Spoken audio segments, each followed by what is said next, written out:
Nick was, by any definition, a highly desirable man. He came from a good family and had a high-paid job. He was also physically attractive. Nick had a James Dean's type of look that would knock many women off their heels. Known around town as a womanizer, Nick changed girlfriends frequently, but all of that would end when he met Jasmine. Nick fell in love with her at first sight. He was willing to sacrifice everything to be with her. Nick's biggest obstacle in winning Jasmine's hand in marriage was her traditionalist family. Knowing this, he tried very hard to transform himself into the type of man Jasmine's family would be willing to accept. No longer would Nick be seen attending the wild parties he was once a fixture. Instead, Nick was seen attending church every week.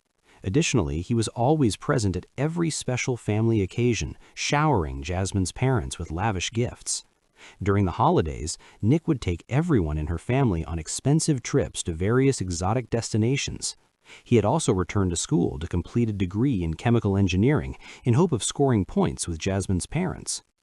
Although Jasmine's family was still skeptical about Nick, her parents were impressed by his devotion to their daughter.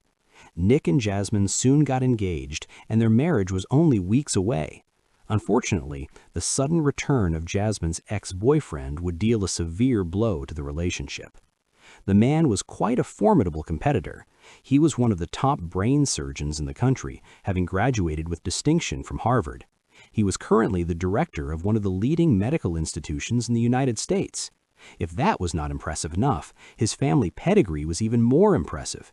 He came from a long line of distinguished doctors and lawyers. It wasn't long before Jasmine's family took a strong liking of the new guy. In fact, the family became increasingly hostile to Nick. They persuaded Jasmine to break off the engagement and forbid Nick from coming to their house. Nick, however, didn't really care much about what Jasmine's family thought of him. All he really cared about was Jasmine. Sadly, Jasmine had also distanced herself from Nick.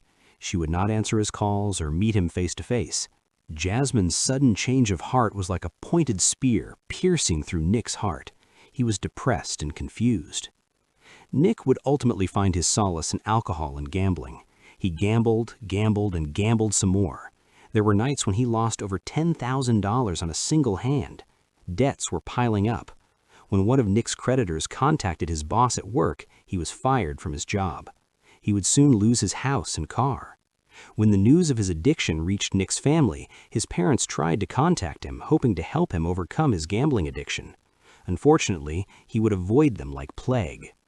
On one autumn afternoon, Nick was found dead of drug overdose on an empty city street.